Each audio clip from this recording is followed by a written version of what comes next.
ഈ വീഡിയോ ഒന്ന് മൊത്തം കണ്ടു നോക്കിയാൽ അൻസാരി ഉസ്താദ് കൊടുക്കുന്ന മറുപടി ഇത് ചില കൗമുകൾ വൈതെറ്റി വല്ലാണ്ട് വൈതെറ്റി പോകും. മൊത്തം കണ്ടു നോക്കി.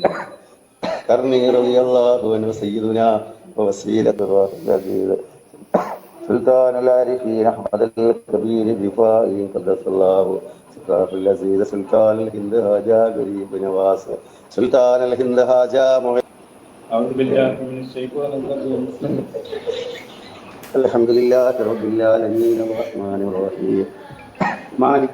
എന്താ ഒരാൾക്ക് വ്യക്തിപരമായിട്ട് ചിരിച്ചുകൂടും? ചിരിക്കാം. നമ്മളൊക്കെ പല സംഗമങ്ങളിൽ തമാശ പറയുന്നത് ചിരിക്കുന്നുണ്ട്. പക്ഷേ ഒരു ആത്മീയ മജ്‌ലിസിൽ മഹത്തുക്കളുടെ പേര് പറയുന്ന അവരെ അനുസ്മരിക്കുന്ന ഇത്തരം മജ്‌ലിസിലൊക്കെ കിടന്ന് ഈ സൈസ് കോപ്രായം കാണിക്കുന്നില്ല.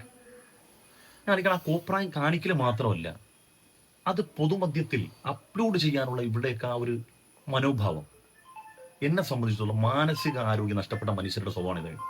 നിങ്ങളൊന്ന് ആലോചിച്ച് നോക്കി. ഞാനും നിങ്ങളുമൊക്കെ ഇസ്ലാമിനെ പ്രതിനിധീകരിക്കുന്ന ആളുകളാണല്ലോ. നമ്മൾ മഹാന്മാരുടെ അനുസ്മരണത്തിൽ അല്ല അവരെക്കുറിച്ച് പറയുന്ന ഒരു സംഗമത്തിൽ നമ്മൾ ചിരിക്കുമ്പോൾ നമ്മളത് പൊതുമധ്യത്തിൽ എവിടെങ്കിലും ഒരു ഭാഗത്ത് നമ്മൾ ആരെങ്കിലും ചിരിക്കുകയാണെങ്കിൽ നമ്മളത് അപ്ലോഡ് ചെയ്യാനുള്ള ധൈര്യം കാണിക്കും. സ്വാഭാവികമായി വിമർശനം വരും. അങ്ങനെ വിമർശനം വരും എന്നറിഞ്ഞിട്ടും ഇത് അപ്ലോഡ് ചെയ്യുന്നത് എന്തുകൊണ്ടാണെന്നറിയോ? അവരെ സംബന്ധിച്ചിടത്തോളം അവർക്കൊരു കോൺഫിഡൻസ് ഉണ്ട്. ഇനി ആരെല്ലാം വിമർശിച്ചാലും ഞങ്ങൾക്ക് ഒരു പുല്ലും ഒരു പിണ്ണാക്കും ഇല്ലാന്നറിയാം.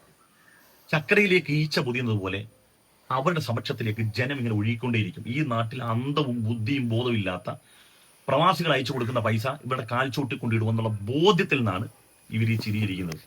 അല്ലെങ്കിൽ ഒരു ആത്മീയ മജ്‌ലിസിൽ എങ്ങനെയാണ് ഒരു അതാ ശ്രോതാക്കളെ അല്ലെങ്കിൽ നമ്മൾ കണ്ടിരിക്കുന്ന മനുഷ്യന്മാരെ പുച്ഛിക്കുന്ന തരത്തിലുള്ള ചിരി.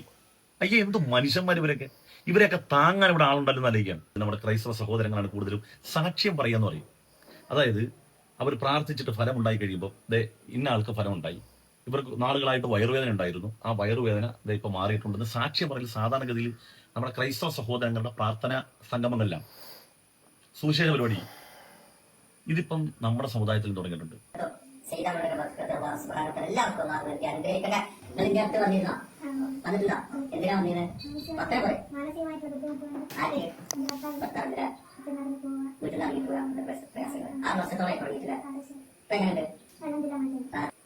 ഇവരതിന് വിളിക്കുന്ന പേര് ഫദ്ല് പറയാന്ന്.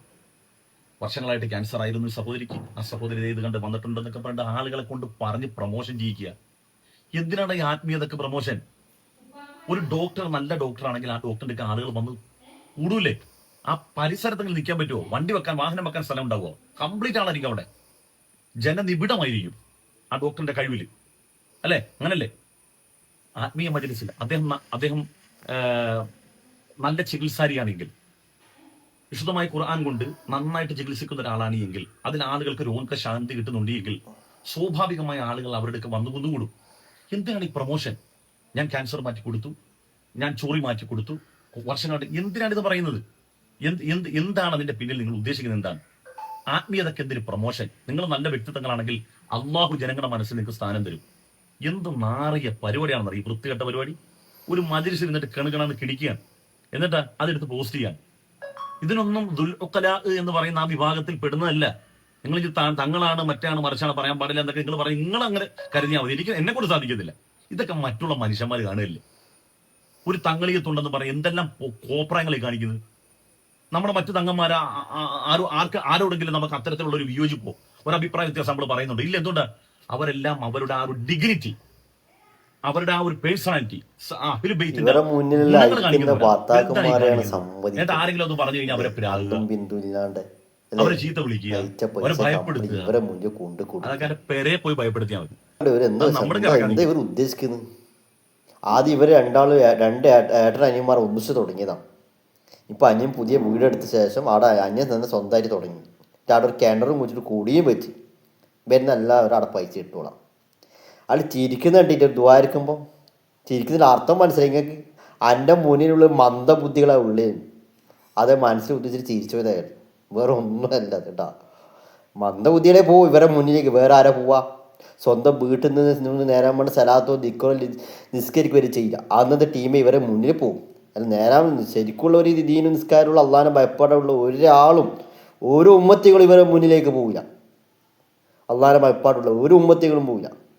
സത്യം. വേറെ ഉസ്താദ് ഉണ്ട്, എന്താണെന്നറിയോ?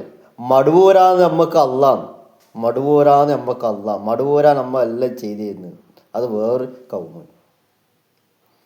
ഈ സമസ്തക്ക് പൊള്ളിലെവിടെ അറിയോ? ഇതൊന്നും കാണുമ്പോൾ പൊള്ളില്ല ഇവർക്ക്. സമസ്തക്കല്ല, ഈ ചില മുസ്ലിംമാർക്കുണ്ട്, സമസ്തൻ്റെ മുന്നിൽ നിൽക്കുന്ന മുസ്ലിംമാർ, അവർക്ക് എവിടെ പൊള്ളാൻ തരും. ഈ സൽഫീൻ്റെയും ജമാഅത്ത് ഇസ്ലാമിൻ്റെയും തബീലിമിൻ്റെ പള്ളിയിലെ സ്ത്രീകൾ വെള്ളിയാഴ്ച ഒന്ന് ദുമ്മായ്ക്ക് പോയാൽ, അതുപോലെ പെരുന്നാൾ നിസ്കരിക്കാൻ വേണ്ടി 2 സുന്നത്ത് നിസ്കരിക്കാൻ പോയാൽ അത് പോകാൻ പാടില്ല. അത് ഭയങ്കര പ്രശ്നമാണ് ഇവർക്ക്. പക്ഷെ ഇതിനൊന്നും അവർക്ക് പൊള്ളില്ല. ഇതുപോലെ ഒന്നതിന് നേർച്ച ജിയാർത്ത് പള്ളിയിൽ ജിയാർത്ത് വെച്ച് അതിലൊന്നും ഇവർക്ക് ഒരു ഉത്തരവില്ല. അത് പോട് പണമല്ലേ, പണം.